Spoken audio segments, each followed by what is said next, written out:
All right. Hello, hello, hello. I hope everyone is doing well. I am going to be chatting about the new edition of Vampire the Masquerade, which I just finished running the game of last night. It was overall a great experience. I think I think I would start with saying that um, the system overall feels really great. I like several things. There's one or two things that need some work, especially um, things like uh, there's a discipline called vibrating hands and celerity, and that's got to go. It's just too comical. It breaks any type of immersion, and just it's dumb. It's got to go. There's so many better disciplines one could pull out of V5 or even further back editions. Not really with celerity because in past editions it didn't have powers, but V5 has plenty of powers that could be slotted in, and we could take away vibrating hands. So that's the first thing that's got to go. But let's talk first about the game itself. So I ran the um, one shot kind of test play in the alpha test, and it's important to remember this is their alpha test. So I would expect that they would release another test that would have different clans in it than this test, with some updated rules and things like that. Um, and I'm sorry if you can hear my dogs in the background. That's just the way it is because I'm streaming. But the game took about a little bit more than 4 hours. After everybody got here, got settled, we talked about things, got our uh, everything squared away as far as our characters. Um, I guess we started about 7 or 8, 7 maybe 7:30. I don't know, somewhere in there. Um, and we finished right at 1, and we probably would have could have finished sooner, but we decided to push through and finish the very last scene. And the reason it went just a little long is because of the um, breaks in the game talking about the system and things like that. If I would run it again, I'm sure it would just run very quickly. Um, so we didn't use the pre-gen characters. We used my players used characters they made. They use Demiplane, and I love Demiplane overall. I think Demiplane is a great tool.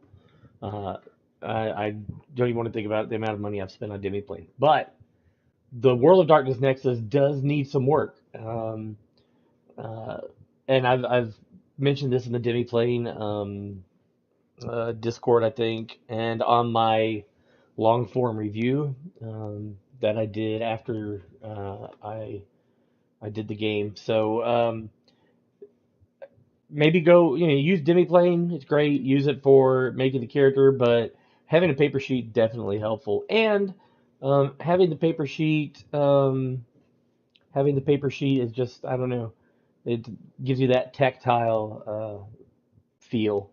Um, I made a La Sombra on Demiplane, and it was great. Advancement has some issues on Demiplane, but that's because there's multiple ways that you can advance in the game as far as experience and all that, and I'll get into that later. So that needs to be worked out, how to use improvements and stuff on Demiplane.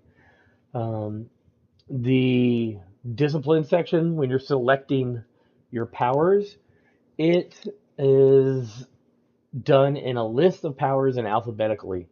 Um, and that's a problem, I think, for people, especially who aren't familiar with the World of Darkness and Vampire and the disciplines and all that. So it would be better if they had the powers broken up into disciplines. So all the middle animalism powers are in animalism, prote uh, presence and presence, and things like that. That would make it much better, 100% better. Um, but other than that, those are my two biggest issues with Demiplane's. Excuse me, Demiplane's World of Darkness Nexus. Um, but again, this is all alpha, and Demiplane is building as we're going. I mean, all of this is happening as we're going through this together. So, and this is, one of, if not the first time that these that this is going on, where a product is being put out by, a company, and another company at the same time is releasing uh, product to support that. So, for example, like the V5 Vampire the Masquerade 5th Edition Nexus came out, but it didn't come out at the same time as they were putting out Vampire. Um, and even now, they have to get the books, the PDFs or whatever, upload it, code it, all that stuff, make sure it all works. So what they're doing with World of Darkness Nexus seems to be trying to do it at the same time, so that we as number one, we as consumers of Demiplane and Roll20 and all that drive through RPG, we get to work with it and play with it as it's coming, and get to give feedback as it's coming out, what works, what doesn't. So um, I highly encourage you to use a Demiplane World of Darkness Nexus, but with a grain of salt, knowing that it's still a work in progress. So that was my shameless, unpaid plug for Demiplane. Um, so back to the issue at hand. The game itself started out. We had let's see, I had one player playing a Nosferatu, one player playing a Ministry character. For those familiar with other iterations of World of Darkness, that would be Follower of Set or Setite. And one playing a Bruja, or Bruja, if you want to be, whatever, however you want to pronounce it. You do you. But they, characters were pretty much made by the time they got to my place. Um, Jumped right in, discussed some coterie stuff, discussed their haven, and then jumped right into them going to investigate a warehouse because there were some murders happening at the edge of their domain. We got in, they immediately jumped right into the dice mechanics. So, as a storyteller, I don't roll anything really anymore. And that may put some people off, because it feels like maybe you're not doing anything, but it is freeing in the sense that I'm not having to sit behind a screen and uh, come up with uh, rolls and oppositions and things like that. That on the fly I'm gathering dice, or I'm trying to figure out what happened when they failed and things like that. I'm not doing all that.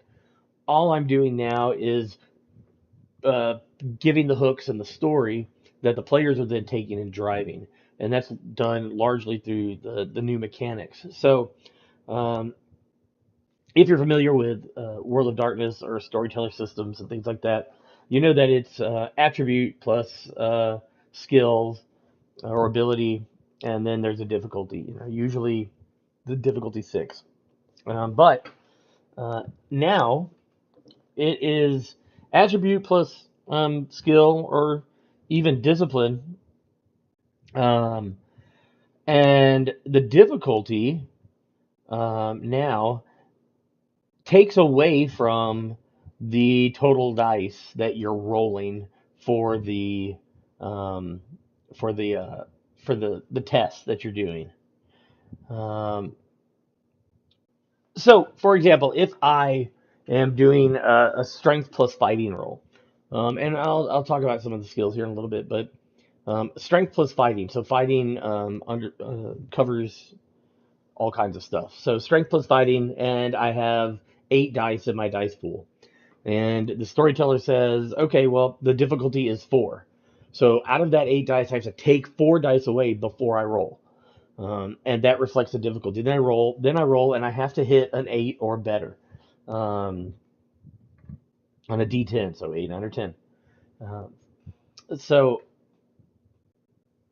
that in our game made everything kind of move uh, pretty quick, much quicker than I have in other World of Darkness games where they're putting dice together and then we're talking and debating and all that stuff about what's going on.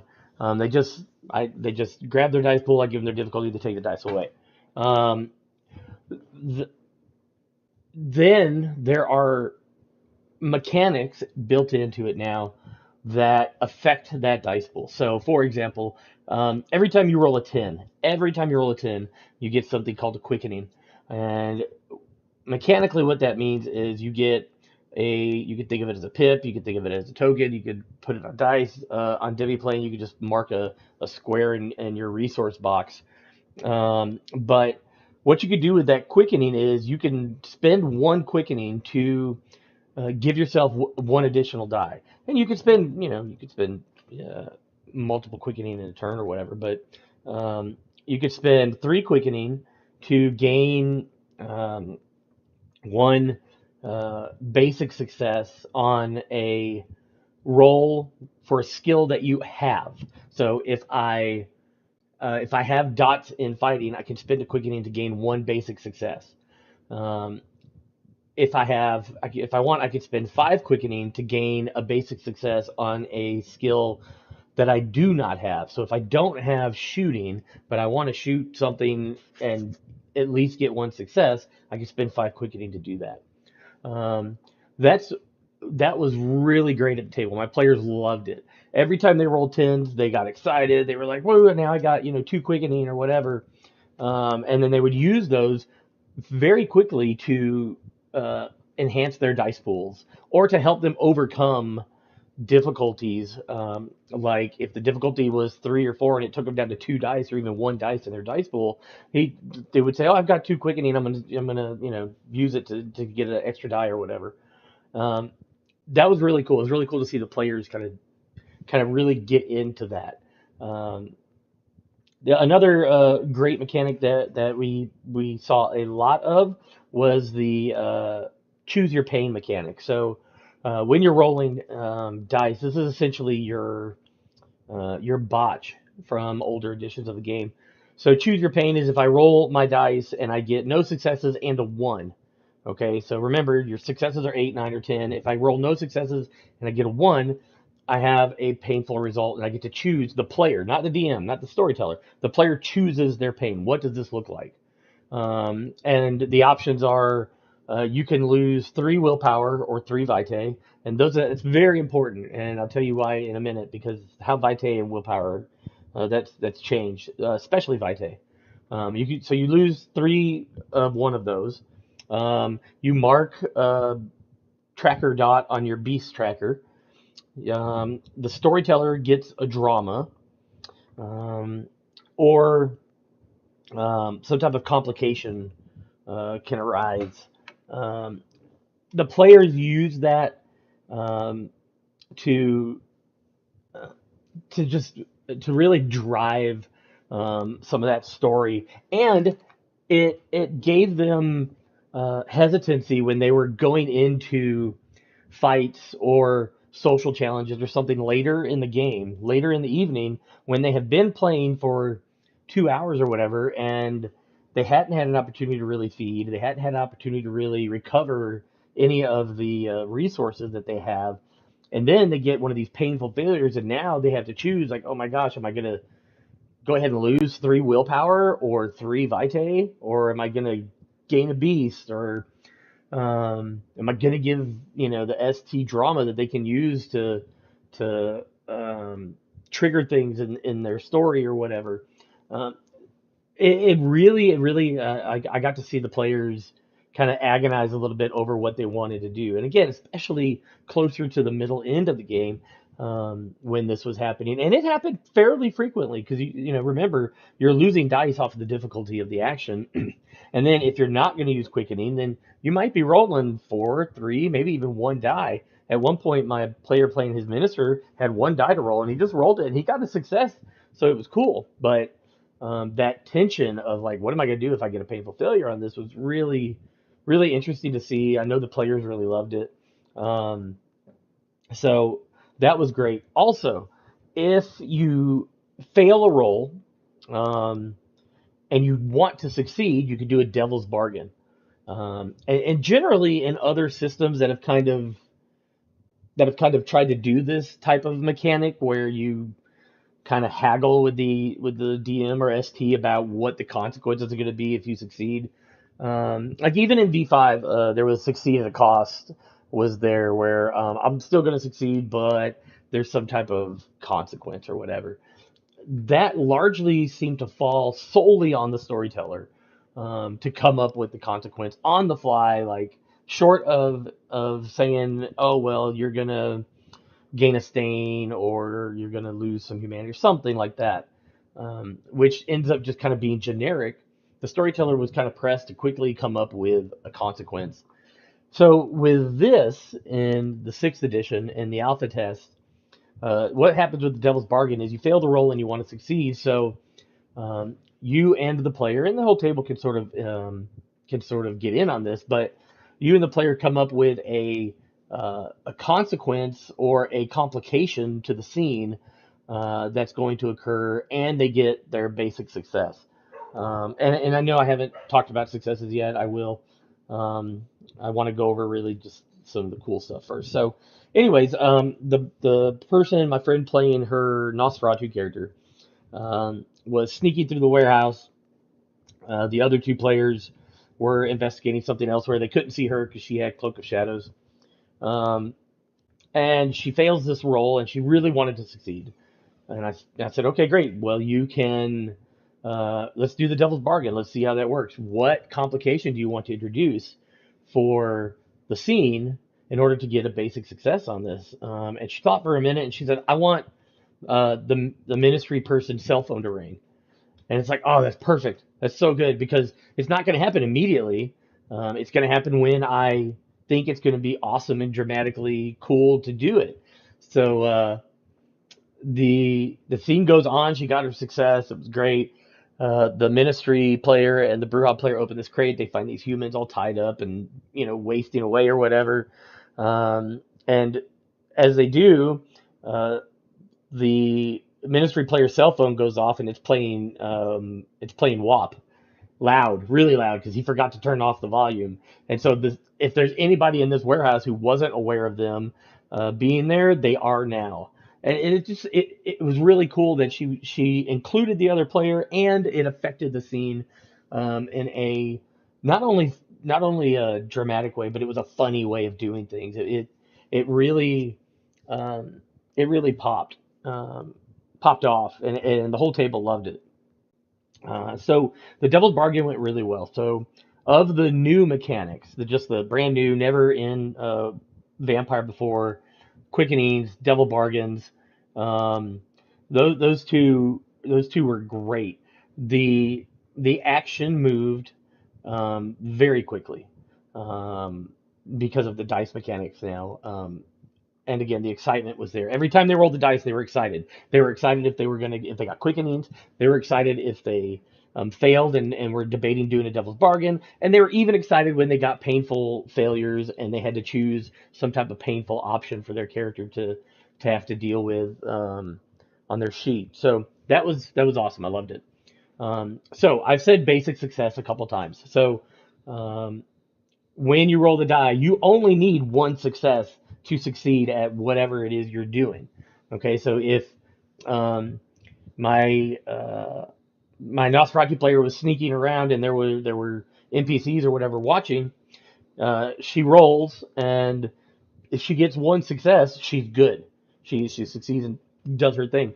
If she gets extra successes, then they can either add bonuses of some sort or I can flavor some things in her favor. You see those extra successes really pile on during combat, social combat, and physical conflicts. Those extra successes really pile on because they increase the amount of damage that you're doing in the situation. So, but you only need that one basic success. Um, how do I determine difficulties? This was great, especially I love the NPCs now in this edition, and I'm hoping I finished my nice long survey after doing it, and I'm hoping they keep it, and I'm sure they will because they have clearly been working on this for at least a year or two. Because I mean, this alpha test bare bone rules are there. Like I could take what I've got right now and the clans that are available right now, which are Ventrue, Triador, Ministry, Gangrel, Nosferatu, Bruja, and Lasombra. I could take what I've got right now, those 7 clans, and run a game, run a chronicle if I want to. Um, and I'm hoping what they end up doing, and I know I've hopped off topic for a second, but I'm hoping that what they do is maybe around October would be cool for Halloween if they put out another like player packet test, like a beta test almost, and they had some of the other clans, especially the ones that like the Giovanni um, that have necromancy or the Tremere that have blood sorcery, so that we could test some of those. They've added a new discipline that's all about cursing and things like that for the Tzimisce and the Ravnos. Um, that wasn't in this current players pack, so I think it would be great if they released another players pack around October. And then I wouldn't be surprised if you don't see the actual physical books, or maybe a final playtest by Christmas or early next year. But we've got this play pack right now. You could run the game, and I hope people do because it's great. So back to successes. You just need that basic success um, to to succeed at the action you're doing. Extra successes apply more stuff, but um, man, there was just so much that we got to do last night, and we talked about. So going real quick back to choose your pain. If you can lose 3 vitae or willpower, you lose all your quickening. That was a thing I forgot. You can mark a box on your beast tracker, or you can give the storyteller a drama point. So, hey, it's Doc Fortune. I love you, Doc Fortune. You're one of my favorite people. Yes, a new discipline around cursing and things like that is great. So since we're talking about disciplines, let's talk about disciplines for a minute. Um, so disciplines now have varying activation costs. So you have some disciplines. My ministry's discipline. Oh, corruption. Oh, corruption was so good. Corruption is a new discipline that right now ministers and La Sombra have, and it's God. It's almost like Bali disciplines from the past, where like the minister my minister used contradict, which is a level 1 discipline power that makes the person who is affected by it change their mind about something. So they met some hunters in the aftermath of the finale, and the minister guy was like, "Oh well, I'll come to you. I'll come talk to you," because they managed to do social conflicts and convince the hunters that they weren't the problem, that they were there to solve problems or whatever, and the hunters, fell for it or whatever. So the minister is trying to find out where these hunters come from, and the hunters were saying, no, here, I'll just give my number, we'll contact you, or we'll contact yourself. So my minister player used contradict, and the hunter was just, he scored, I think he scored 3 or 4 successes on the roll. And the hunter suddenly said, "You know what? Here's my phone number. Here's our address." Just gave it to him. Just so cool. He used Dark Secret. Oh, Dark Secret was the star of the table, I think. So Dark Secret causes the person affected to blurt out some type of shameful secret, not necessarily like information. I mean, they're not blurting out the location of the Princess Haven. That's not it. They're blurting out something shameful and something that embarrasses them or something like that, something bad. And this would be so good. My Bruja player and I were talking about about how a Lasombra with this in a confessional would just be so clutch, just pouring these people in the confessional pouring out their deepest secrets to this Lasombra.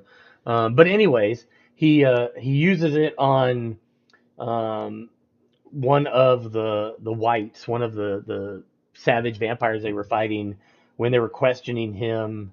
Um, oh no, excuse me. I'm sorry. They were using it on one of the hounds that showed up. I'm sorry.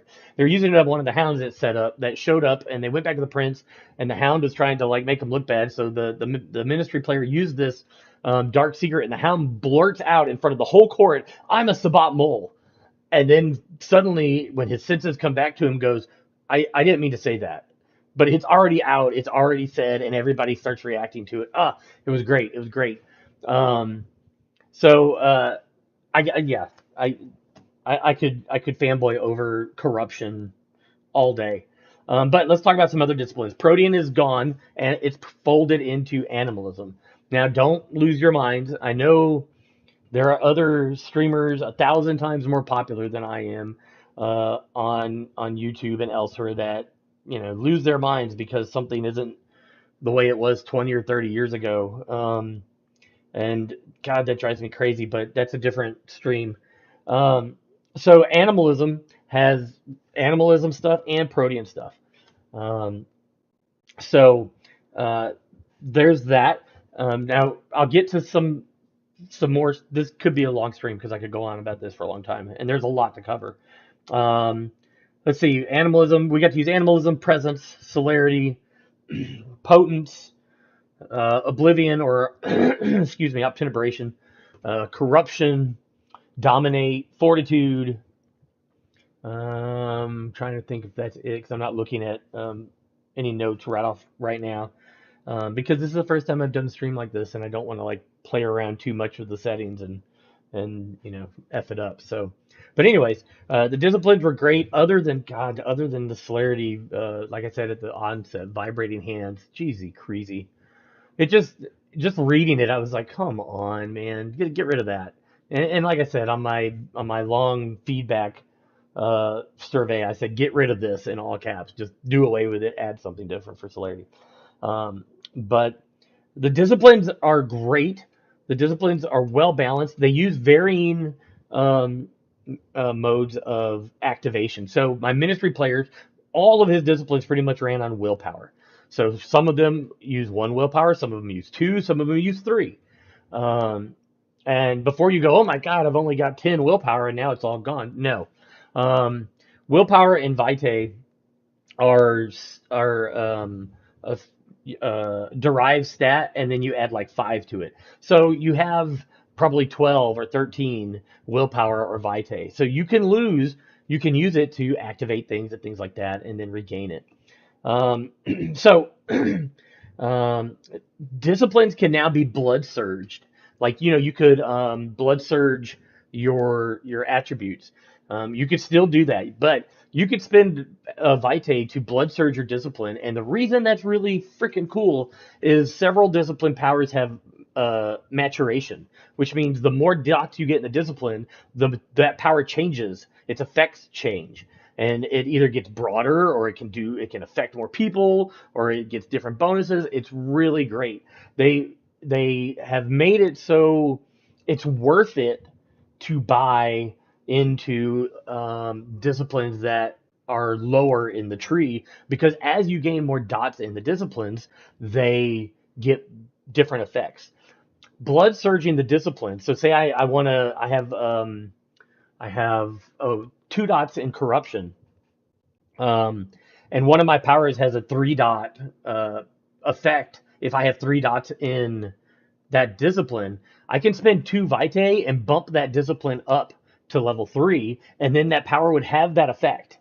I don't get a level 3 power, but the powers that I do have are affected by the increased potency of the discipline, which is great. Oh my God, it was so cool because my Nosferatu got into a situation where they were all standing around, the lights were on, they were going to get caught, and she's looking at Cloak of Shadows, and she's like, if I can get to the 5 dot power of this, or if I can get to that 5 dot maturation, I can cloak everybody. But she couldn't do it because she didn't have enough vitae to spend to get there. She could get to the point where she could move um, and hide herself, but she couldn't do it for everybody. And then she just yeeted out. She's like, "Hey guys, I'm sorry." And then she cloaked and disappeared on them, leaving the minister and the Bruja to do the talking, which was so great. Everybody at the table just kind of slow clapping, like, "Well done, playing your survivalist nature." But it is great. The blood surging the disciplines is awesome. Um, you can spend Vitae to blood surge your attributes, any of them. Um, and they stay increased for the scene. Um, so you could, and this happened at the table, you could spend Vitae to increase an attribute, which would give you a die on a roll, and then you could spend Quickening to get dies, um, and affect your dice pool. So um, the blood surging is great. Blood surging is great. Disciplines, as I said, apart from vibrating hands, disciplines thus far have been fantastic, and I love the addition of maturation in disciplines and the fact that they can change and stuff like that. So let's talk about some resources. Let's talk about Vitae. If you are used to older editions, if you're an old man like me, you have Blood Pool, which largely is just I'm marking off a dot, and I can spend X amount of dots or whatever based on generation. Um, I like Blood Pool. I like it a lot in V20 Dark Ages because it's tied to a lot of the social stuff. But I think a lot of Blood Pool gets kind of overlooked, and it just maybe in my own humble opinion. But Vitae now combines your health and your Blood Pool, so you have one thing called Vitae. Um, if you get hit in combat, you lose Vitae. If you're spending Vitae for disciplines, you're spending Vitae. Um, if you um, whatever, anything that affects your health or your what you would call blood pool, um, it's Vitae now, and you recover that by feeding.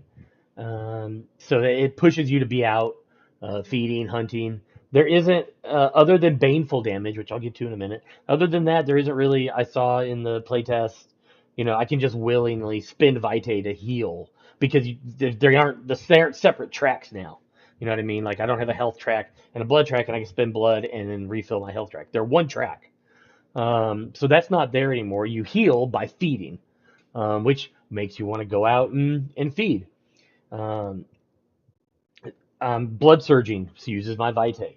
Anything like that using Vitae. And the fact that they're one track now made my players uh, carefully monitor that because as it goes down, things happen in the game. You get hungrier, obviously. You start making bad choices and things like that. So uh, I like it. I like it. It's going to be a change from people who, and I don't get this. If you to hear them talk, everyone hated V5. They hated all of V5 for all kinds of stuff. I really enjoyed V5, but the one thing that a lot of people really liked about V5, if there was one thing, they liked the hunger mechanic. They liked the fact that I roll a die, I make a rouse check, and I may lose hunger or I may not. Um, that isn't in this now. It's just Vitae. Um, and I get that. I get that if you liked Hunger, great. I enjoyed that mechanic as well.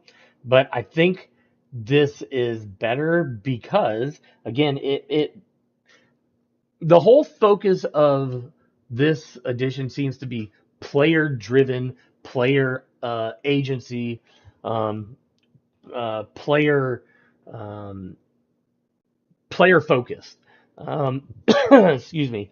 Uh, one of my friends and I are old enough to remember the Saga system, which was out when I was in high school, and um, it was player focused. Everything was from the perspective of the players. Everything revolved around the players.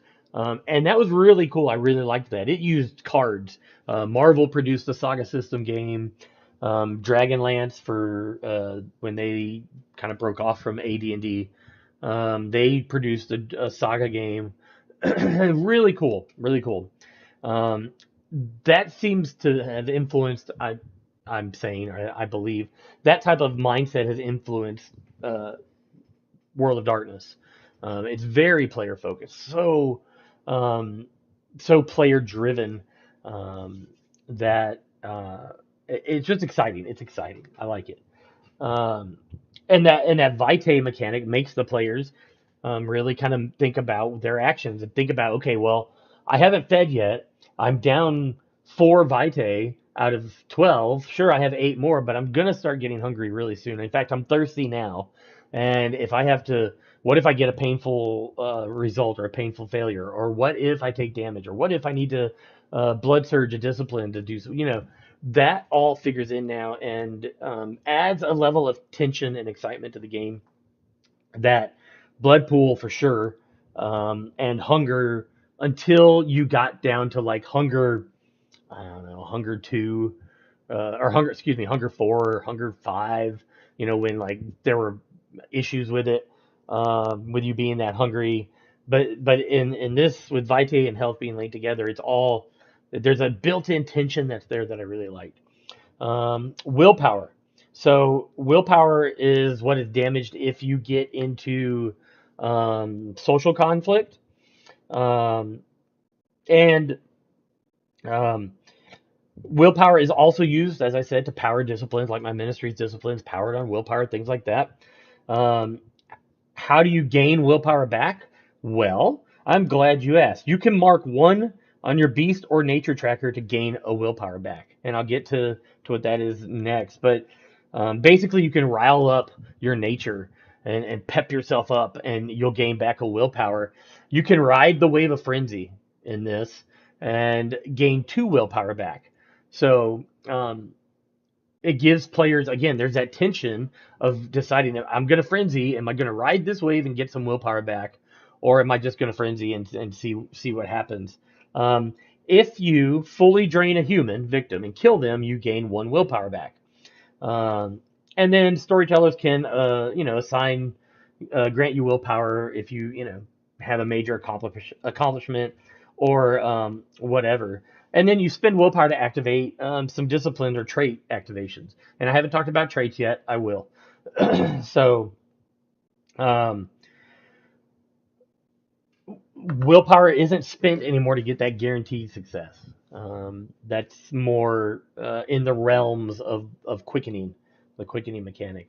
Um, willpower is your, basically your mental health essentially, um, which is fine. I don't have anything negative to say about willpower. I like that you can ride the wave to gain 2 back. I like in V5, killing a human gave you a stain and took your hunger to 0, which means you didn't have to have any hunger dice in your dice pool.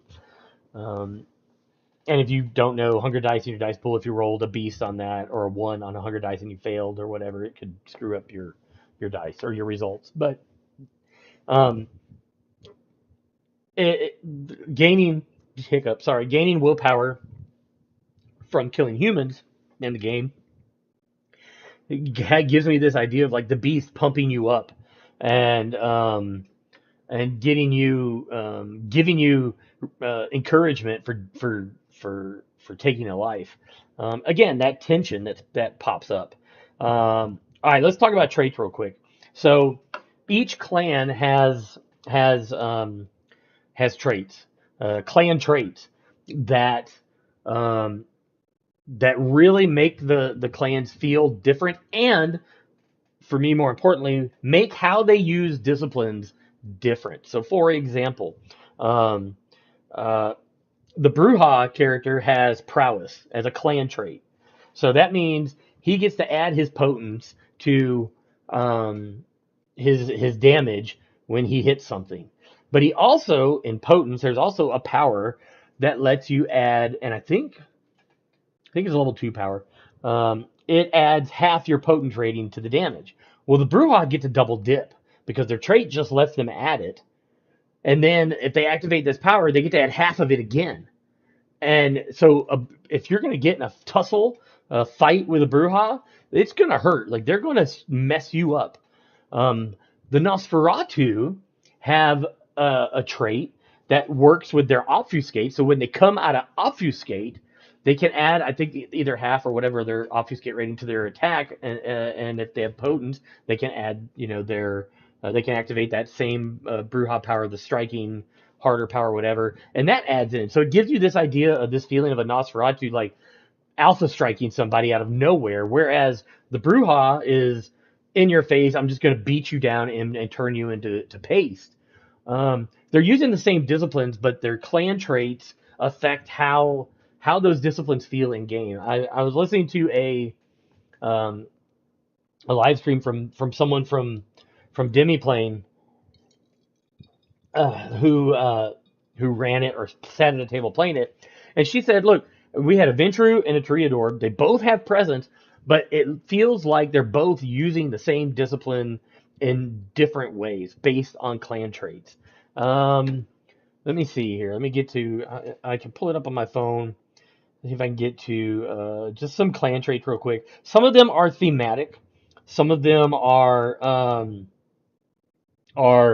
they have like a mechanical effect. But um, and again, I'm sorry I'm not showing this on the screen. I don't have a whole lot of experience with that, and I don't want to fuck anything up. So I want you guys to be able to get as much out of this as you can.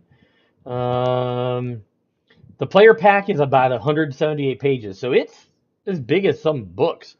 There's plenty of stuff in it.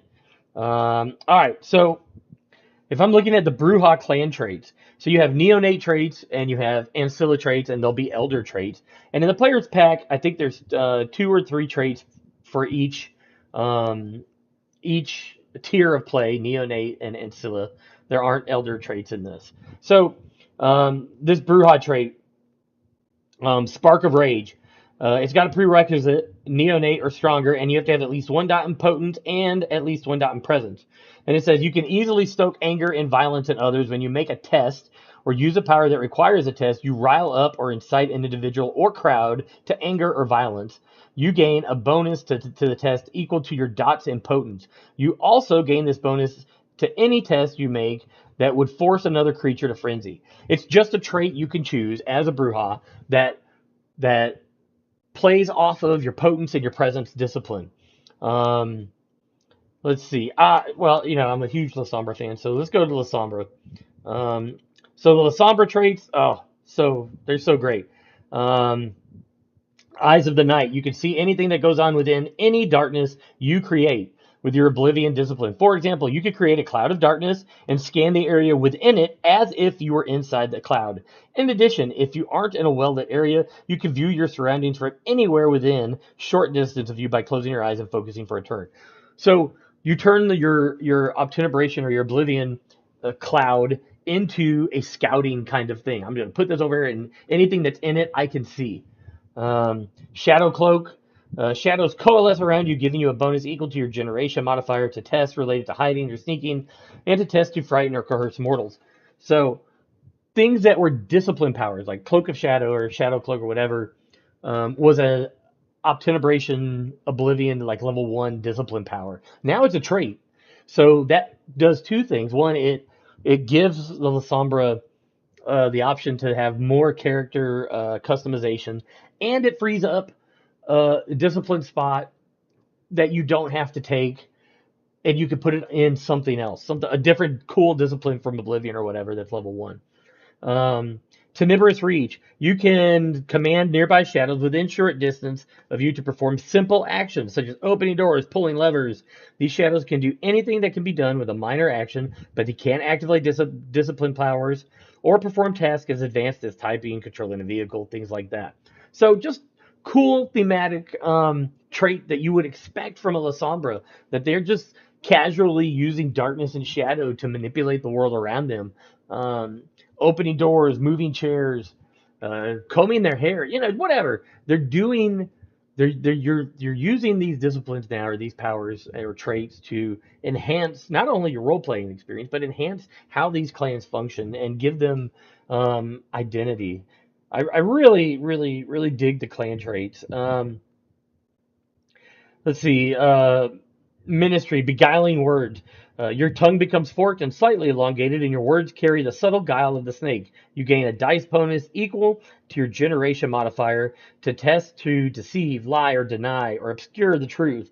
You also gain the same dice bonus to test to detect if someone is attempting to withhold or hide information.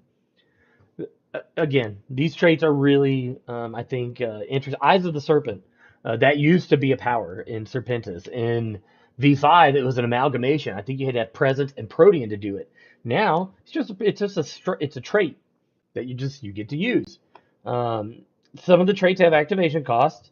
Um, some of them activate on willpower. Some of them on Vitae. Some of them don't have activation cost at all. They have triggers more. They work as reactions. Um, Another cool thing with clans, as long as I'm on that, um, they've got a clan beast. So the beast isn't generic. The beast is different for each clan and has a different thing for each clan. So uh, if your clan beast goes off in a frenzy, and there are different ways that happens. Um, Your beast for the ministry, your beast rejoices in corrupting others and making them chase their repressed desires and darkest wishes. You satiate it by indulging in hedonistic practices, enticing others to do the same, and by helping individuals discover what their secret desires are. Your beast is more in tune with the particular clan you have. Then you have your curse, like for ministry, it's sunlight bane. They take more damage from sunlight. Um, they have the traits. There's just a lot. There is a lot, and I could probably do like multiple streams on each subject. And I don't know, maybe if I find the time, I will. But I'm trying to just give you all a big shotgun blast of what it is. Gangrel. So remember a little bit ago I mentioned that Protean was folded in animalism, and people are like, oh man, where is Earthmeld? Or where is this or that? Well, you go to Gangrel traits. A neonate trait, meaning you could take it at character creation, is safety of the earth. When you enter your day sleep or torpor, you are in contact with natural earthen, grassy, or stone surface, such as a grassy park, a rocky cliff, but not stone floor of a castle, so not like concrete or something like that. You could choose to meld into that surface. And then there are rules or whatever, but this used to be a level 3 power, like a level 3 discipline, or level 3? I think it was. I think it was level 3 discipline um, for Earthmeld.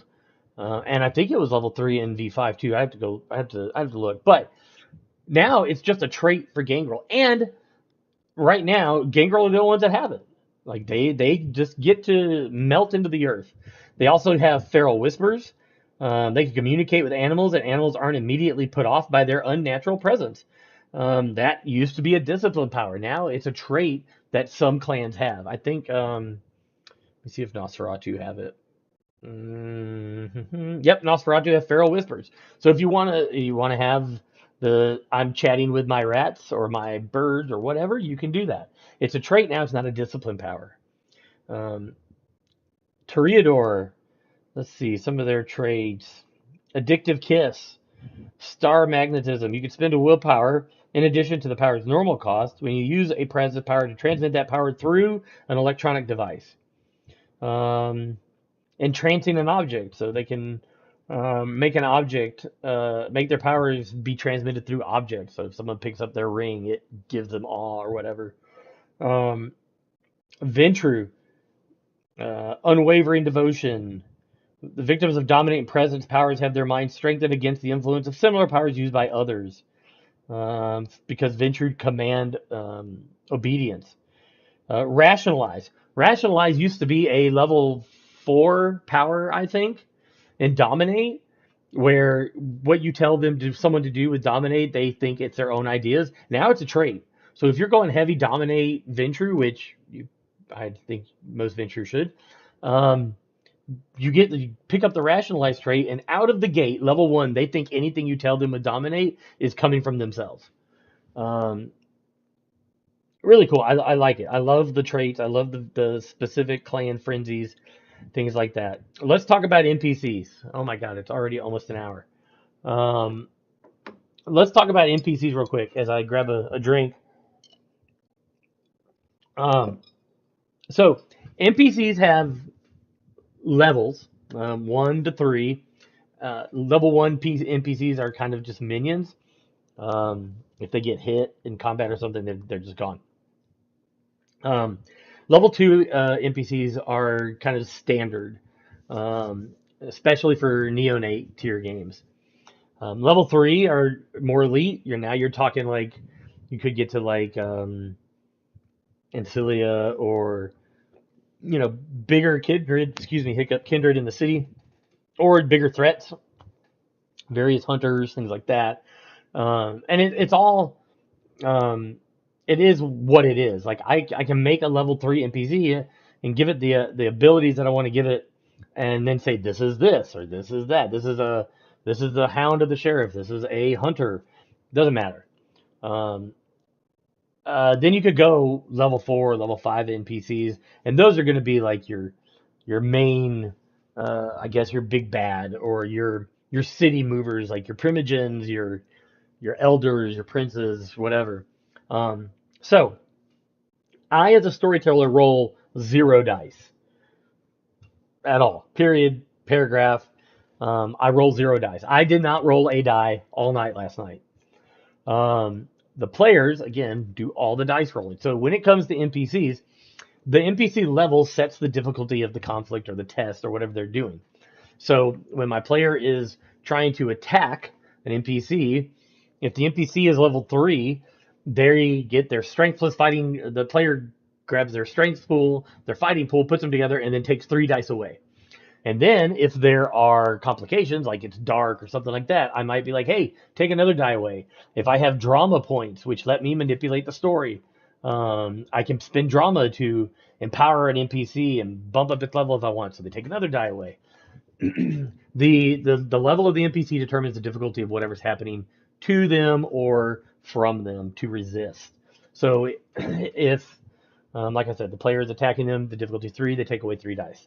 Um, if the player is defending against an NPC, the NPC is shooting at the player is going to make a dodge roll and roll Dex plus Athletics, and the NPC's difficulty is 3, they take away 3 dice. Um, that's it. NPCs have powers and abilities that manipulate what happens. So like Molotov cocktails or voices of faith, things like that. But the resistance roll, the resistance to those abilities is from the player's end. They roll against the difficulty of the NPC with any circumstances or whatever included, and succeed or fail. Um, I like that a lot. I've never been I know my friend Doc Fortune. I've played in several of his fabulous World of Darkness games, and I know he stats out his characters a lot, especially his big ones. He stats them out. He knows everything about them, which is awesome. For me, I don't do that generally. I generally have like a shorthand. They have this in their they have this many dice to roll for whatever, and I go from there. Because I tend to just do more skeletal builds like that, so I can. I feel a little like I want to be able to quickly pivot on the fly. I can do that like that, but um, with the NPCs, I can set the level of the NPC. I know where my players are as far as like their levels in the game. And when I say levels, don't think like level one, level two D&D type stuff. I know for the NPCs it's that way a little bit, but not for the players. But I can quickly come up with an NPC um, by just giving them a vitae, a willpower, and some abilities, some like powers essentially. And then I have my NPC. And then I can just, if I want to use those same things, but change it by changing the name of what this NPC is or whatever, I can do that. It's great. It's very modular, I guess I should say. Um, so the NPCs are great. I like the, um, they really draw. If you've played the fifth edition of Hunter, which quite possibly is the best splat from the fifth edition era of of World of Darkness stuff. Uh, Hunter Fifth Edition has just top-notch quality, and the mechanics are great. They have the danger and desperation mechanic, which seem to have heavily influenced the painful result and quickening mechanics of this edition of World of Darkness. Um, the the NPCs and the traits that NPCs can get or powers heavily influenced, it seems like, from Hunter, which was great. I have nothing but good things to say about Hunter Fifth Edition. So if you haven't checked that out, I highly encourage it. I've ran Hunter Fifth Edition a couple times, and had a great time doing that. So yeah, NPCs are great. So let's see, what haven't I talked about? I think one of the harder things that older players, and even the older players of when I say older players, I don't just mean those of us who've been playing for 20 or 30 years. The people who came in on V5. I think one of the harder mechanics that you're going to have a time grasping is going to be the new humanity mechanic. So humanity is not just something that falls. Um, and bad things happen, or you have to work really hard and it'll go back up. But it doesn't really have a whole lot of stake in it, as far as the pun, no pun intended. Like in other editions, like the lower your humanity got, the more kind of bestial you resembled, and you couldn't have sex or drink more or whatever. There were some consequences, but it didn't feel, yeah, I don't know. It A lot of times it was just glossed over. And going higher in humanity, really, in Dark Ages Vampire, there are auras. So the higher or lower your humanity goes, it can affect that. But in this edition, so you have your humanity, and you have your nature, and you have your beast, and these are two different trackers, 1 to 5. And your nature, they have, so natures, think like older editions, Bon Vivant, Gallant, scientist, perfectionist, whatever. Your natures have indulgences that, as you indulge in them, you're going to mark off nature boxes. And your beast, as you do monstrous acts like killing humans or going against a chronicle theme, which in fifth edition you would think of that as like a chronicle tenant. If you go against a chronicle tenant or chronicle theme, you would mark off uh, a beast tracker, or you would start filling up that beast tracker as you are doing monstrous acts. As those fill up and get out of whack or out of balance, different things happen to your character. If you play much more towards your nature, you're you are um, playing much more human-like, and eventually that humanity is going to go up. If you're playing more bestial, then that humanity and whatever is going to start going down as you start giving in more and more to your beast and indulging that. Now, the cool thing is these traits, nature and beast, affect your character's abilities.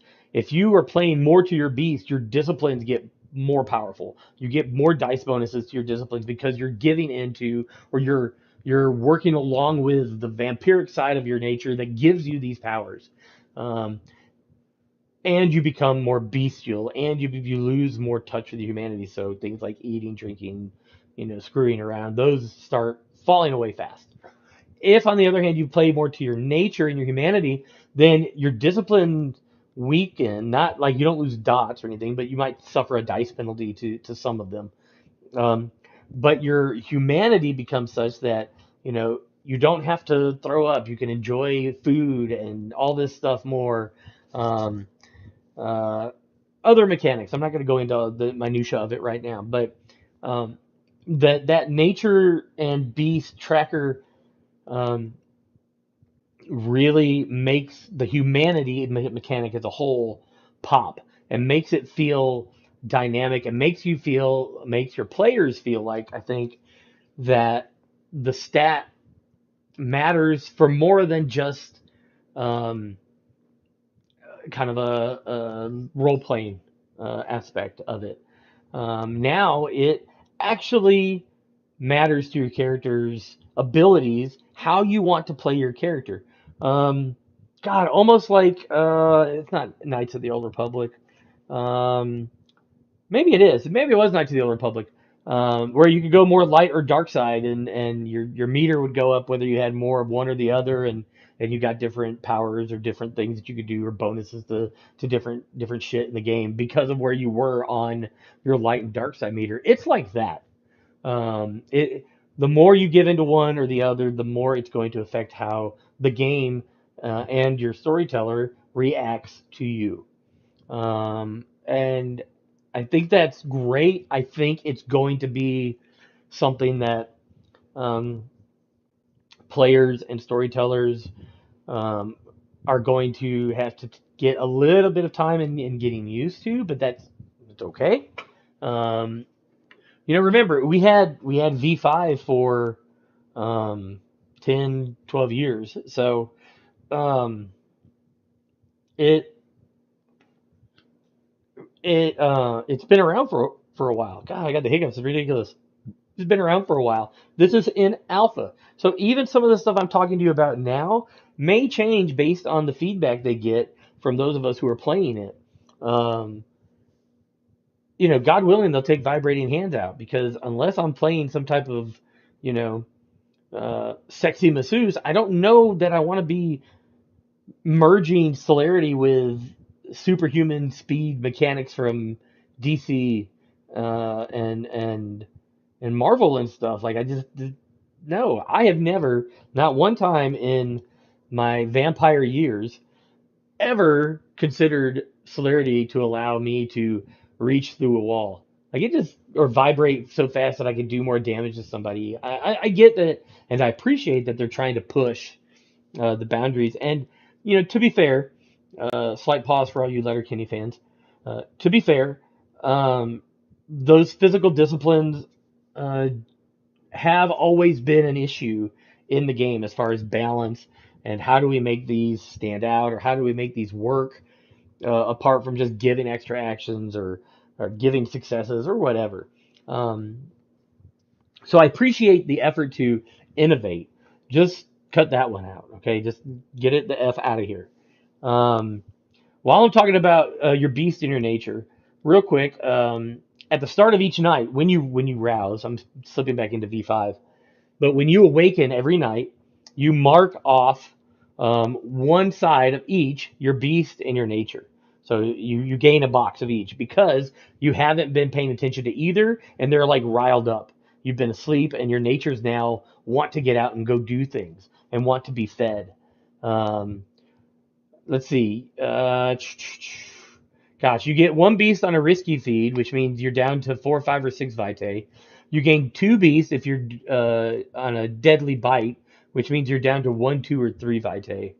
Um, you mark off 3 points of the beast on a full drain, and one beast on a non-field feed kill of a mortal. One beast if you could choose that as an option for your pain if you fail a roll. Um, and then one of either beast or nature if you exceed 5 quickening. So quickening, I mentioned it before about how it like you get extra bonuses or whatever to your dice and skills. But quickening in game is this idea that as you succeed, as you get these tens on your dice roll and you're blowing it out of the water and crushing it, you get riled up again. That word riling is big in the system. Your blood gets hot, and so if you get over quickening 5, then it bleeds into your beast and your nature, and you mark that off. Um, so that's a lot. That's a lot of stuff. I've gone through a ton here, and I know I've done it fast, and I know I have talked about a lot. Let's talk about real quick drama, which is my currency. I get 1 point of drama per player at the start of the game. Um, I get 1 point if a player accepts a devil's bargain. Uh, I get uh, one if they choose to give me one when they choose their pain. And again, I use drama to affect the story, change my NPCs, things like that, introduce story elements to the players. change scenes, things like that. So overall, what do I think? I loved the playtest. Um, I loved seeing my players really get into their characters and really enjoy the dice mechanics and the tensions in the game. It ran, like I said, we started from 7:30 ish, and we played till about 1. Um, let's see, other quick closing thoughts. I can't say it enough. Get rid of vibrating hands. That shit is horrible. Please, please, please, if developers somehow find my stream, get rid of that. Um, there's so much more to talk about. Overall, I loved it. I loved it. I hope to be able to run it again. Right now, our table, we have 1, 2, 3 storytellers. Right now, my ministry player is running through a D&D game because one of the players at our table has never played D&D. And we had just finished a year-long Vampire Chronicle that another player was running, so we're doing something different for now. But one of the storytellers is preparing an Appalachian by Night kind of game, and he's already said for the vampire section we're using V6, um, which is fine. And by the time we get to his game next time around, it'll probably be fully released. But um, oh, something cool! If you did not see their roadmap, the World of Darkness roadmap for what's coming up, so we got, um, and I know Doc Fortune will love this. We've got Vampire the Masquerade, which is obviously first. That's their flagship, and then shortly after that, on their timeline, so on their little timeline chart like you see for Avengers movies, shortly after that you have Mage the Awakening or Mage the Ascension. Excuse me. You got Mage the Ascension shortly after that. And then shortly after Mage the Ascension, the Vampire Dark Ages iteration of V6, which I cannot wait for. I honestly cannot wait for Mage.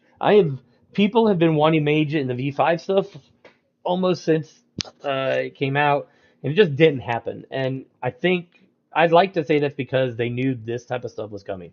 And I think, oh my God, I think the stuff that you could do with this type of system in Mage would just be killer. So anyway, Mage is coming, Dark Ages is coming, and then a little ways down from Dark Ages, it's on their roadmap. It's a little ways down.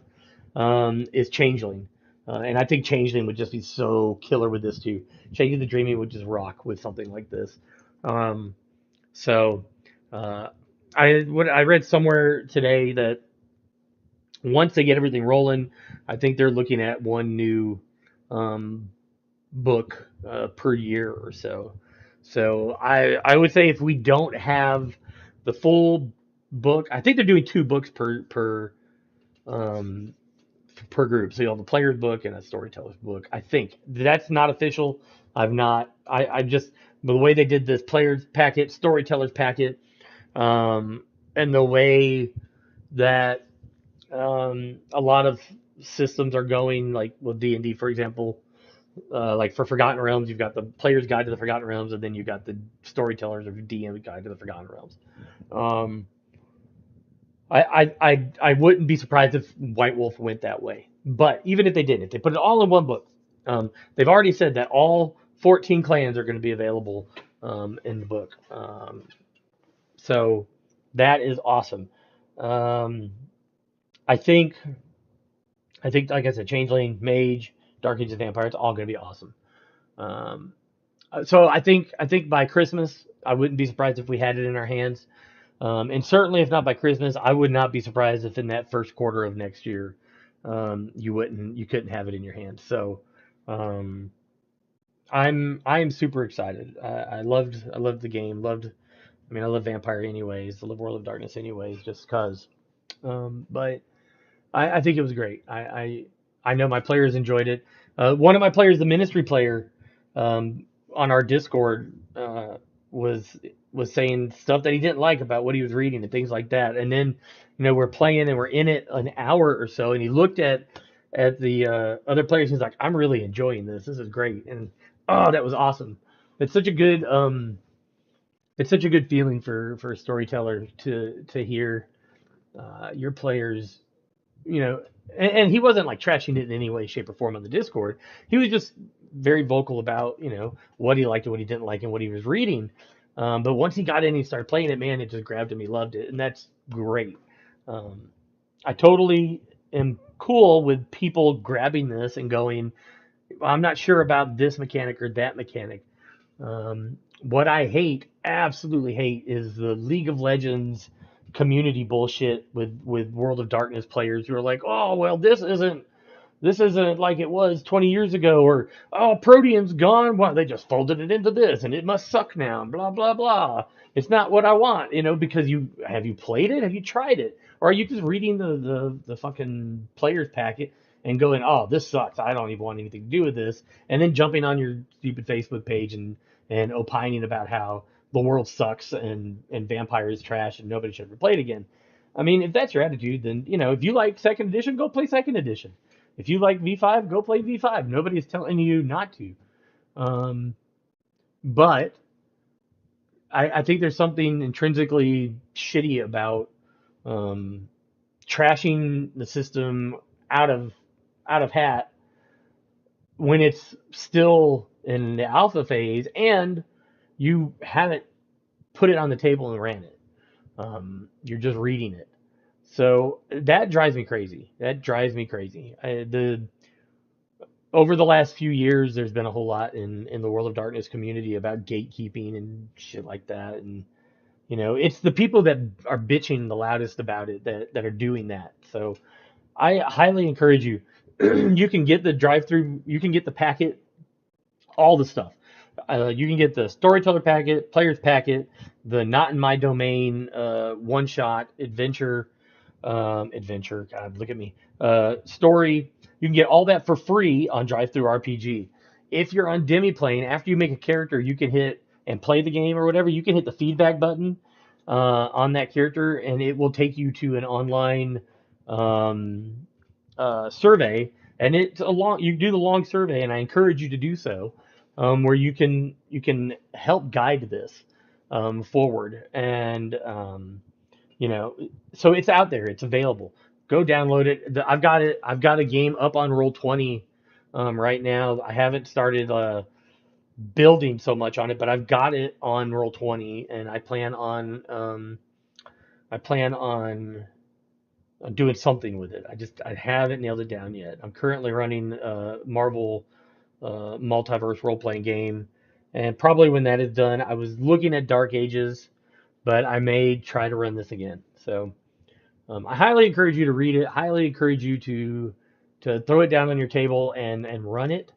And look, we weren't going to do this last night, and I know I'm at an hour 30, almost an hour 15, and I keep going. But we weren't going to play this last night. My friend who played the Ministry player last night was going to run like a one-shot V5 game. And I had mentioned, hey, this just came out. Do you guys want to try it? And then we were back and forth, like, well, we don't have a whole lot of time to prepare. I'm not sure. But then, maybe 2 hours before, 3 hours or so before we started, it popped up in the Discord. Hey, let's give this a try. And I was like, I will run this. Let's do it. And I'd already read everything. But I did another quick read through. And my players were very helpful because I knew they had read it. So if I was not sure about something, they also could help. But I ran it with 3 hours of notice and almost no prep. I just refamiliarized myself with the story and a few of the important mechanics, and I ran it, and it was great. So I highly encourage everybody to check it out. I hope this obnoxiously long stream was informative for you and you enjoyed it. And maybe I will see you all again sometime. Have a good one. Go play this game. Bye.